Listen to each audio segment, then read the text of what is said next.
Comment un roi africain, au début du XXe siècle, a-t-il réussi à inventer sa propre écriture, à organiser un État moderne? Et surtout, comment un roi aussi puissant a-t-il fini exilé loin de son propre royaume? Pour toi qui regardes cette vidéo, je suis Gabi de Novo et sur cette chaîne, je partage avec toi le parcours héroïque des personnalités ayant marqué l'histoire de notre très cher beau pays, le Cameroun. Si c'est ta première fois de tomber sur mes contenus, je t'invite à t'abonner à la chaîne, liker cette vidéo et la partager. Aujourd'hui, je te raconte l'histoire d'un souverain visionnaire, un réformateur, un inventeur, un stratège politique, le 17e roi des Bamoun, Ibrahim Njoya.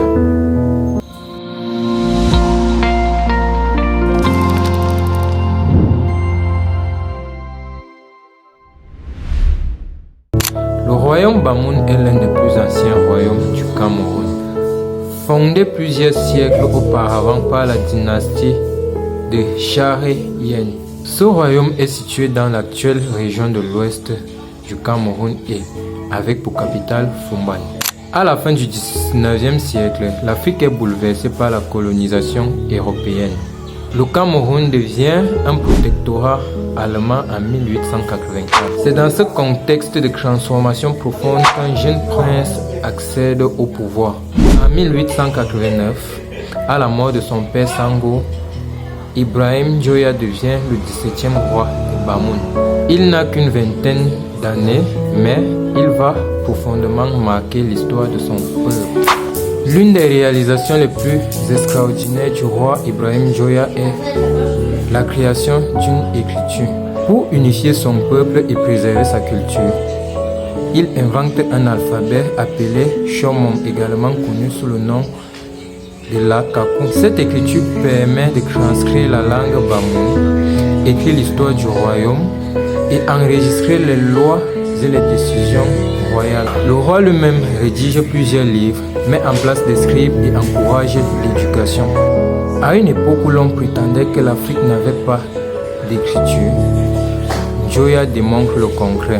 Mais Njoya ne se limite pas seulement à la création d'une écriture, il transforme profondément son royaume. Parmi ses réalisations, l'on peut citer la création d'un système d'enregistrement des naissances et des mariages, l'organisation des tribunaux et d'une administration, l'encouragement de l'art et de l'artisanat, le développement des techniques comme la fonte du fer et le tissage. Et sous son règne, la ville de Fumban devient un grand centre culturel. Elle attire des artistes, des artisans et des intellectuels. Le royaume Bamoun devient l'un des centres culturels les plus majeurs d'Afrique centrale. Lorsque les Allemands colonisent le Cameroun, Njoya choisit une stratégie pragmatique. Il va se rapprocher d'eux pour protéger son royaume. Cette alliance permet pendant un temps de préserver l'autonomie du royaume Bamoun. Mais après la Première Guerre mondiale, les Allemands sont remplacés par les Français et là, la situation change. Les autorités coloniales françaises voient d'un mauvais œil le pouvoir du roi Njoya. Son influence est trop grande et son autorité est trop forte. Finalement, il est exilé de Fumban et envoyé à Yaoundé. Un roi puissant, arraché à son peuple. Il meurt en 1933. Si tu as regardé cette vidéo jusqu'ici, n'hésite pas à me mettre ton nom en commentaire pour que je te dédicace la prochaine vidéo. La suite, tu la retrouves après cette petite pause. Soyons honnêtes, tu veux sentir bon, mais tu n'as pas envie de dépenser 150 000 francs dans un parfum, n'est-ce pas? Et pourtant, il y a des gens autour de toi qui sentent le luxe, sans être riches. Aujourd'hui, beaucoup de parfums vendus sont soit trop chers, soit ne tiennent même pas 2 heures sous le soleil de Yaoundé ou Douala. Tu sprays le matin, à 10 heures, c'est déjà fini. C'est exactement pour ça que nous recommandons les parfums Shogun. Ce ne sont pas des parfums ordinaires, ce sont des extraits de parfums. Ça veut dire quoi? Ça veut dire qu'ils contiennent beaucoup plus de concentration que les parfums classiques. Résultat.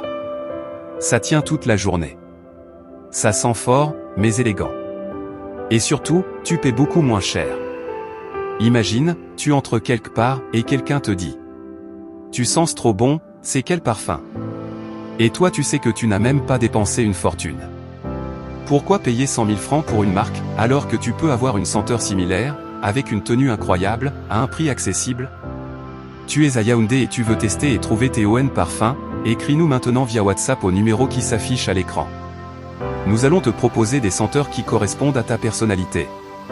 Séduisant, classe ou imposant. Attention, les meilleurs parfums partent vite, surtout ceux que tout le monde aime. Ne viens pas quand il n'y aura plus ton choix. Mais l'histoire de Juan Joya soulève plusieurs questions. Son alliance avec les Allemands était-elle une stratégie de suivi ou une alliance risquée? Certaines pièces importantes du patrimoine Bamoun, comme son fonds historique, ont été importées en Europe et se trouvent aujourd'hui à Berlin. Cela pose une question bien plus large. Combien d'éléments de l'histoire africaine se trouvent aujourd'hui hors de l'Afrique?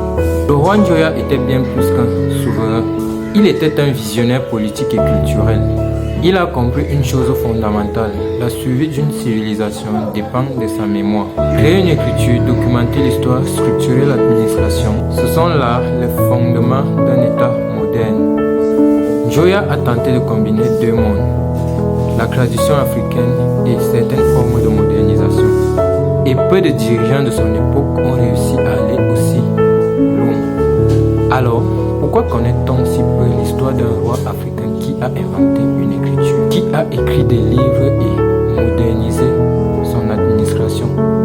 Pourquoi ces histoires sont-elles si peu enseignées? Le roi Njoya nous rappelle une chose essentielle.